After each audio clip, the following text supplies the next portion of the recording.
Hello and welcome back to Simple Ground, where today we're going to be learning how to build an ash sifter out of a 5-gallon bucket.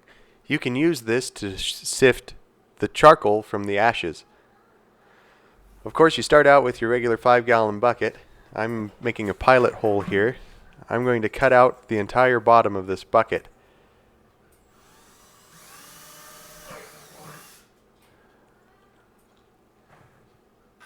This is the best Christmas present I got this year. It's a Sawzall. I have a plastic cutting attachment here, and I'm just cutting this right out. This is a really powerful cordless power tool. They cut everything. Alright, now that I have the bottom cut out, I'm going to cut along the side. I cut off about 2 inches worth. In the end, this bottom piece is going to fit snug in the bottom. We'll insert it in through the top and it'll fit snug in the bottom. Here's an example here. We'll just make sure it fits. We're going to use this setup to hold that wire mesh, or our screen. Alright, now that I have that all cut and I've tested it to make sure it fits, it doesn't have to look beautiful. I guess it does if you want it to, but we're just sifting ashes.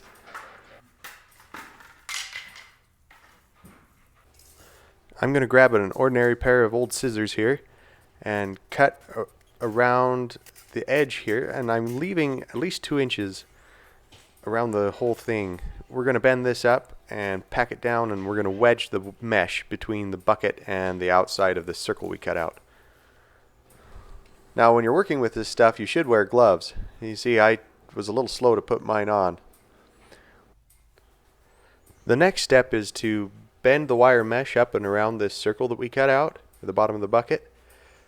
We're bending it to cradle it, kind of hold it in place. This is just to make a reference. Make sure we have about the same amount of mesh all the way around. So to keep it from moving around a bunch, we're going to punch a bunch of holes in the bottom here to accept a piece of baling wire, or stainless steel wire is what I ended up using. Now these holes just need to be a little bigger than the wire, so they fit through the wire fits through just fine. So here we can put the wire mesh on, and I can grab the fencing wire that I have, stainless steel fencing wire, and I'm going to weave that through to hold it in place.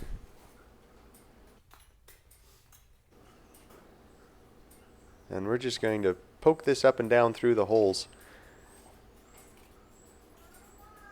The idea is to get it tight and snug.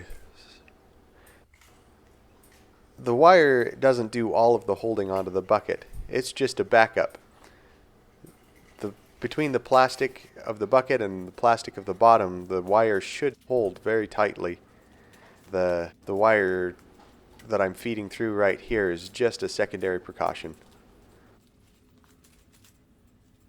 Once I get it on, I make sure it's somewhat tight, twist it off here, and then I'll snip it short. Again, this isn't the prettiest job, but it's going to get the job done. Now I slide this in tight. I'm making sure that I keep it level so it doesn't go on an angle at all. It's kind of easy to do, just pushing down right up against the floor, just like I'm doing here. I'll push it down just to make sure it's tight here and snug. There you go. See, I didn't make it clear to the bottom. It doesn't need to be all the way down, just tight enough that it won't fall out. Beauty of this thing is it fits snug right in another bucket. There you go. That's our ash sifter in a 5-gallon bucket. Thank you for watching my video. You can click up here in the corner to see this ash sifter in action. As always, don't forget to subscribe. Give me a thumbs up if you like this video or if it was helpful to you in any way. And I want to hear about how this works for you in the comments below. Thanks again for watching. See ya.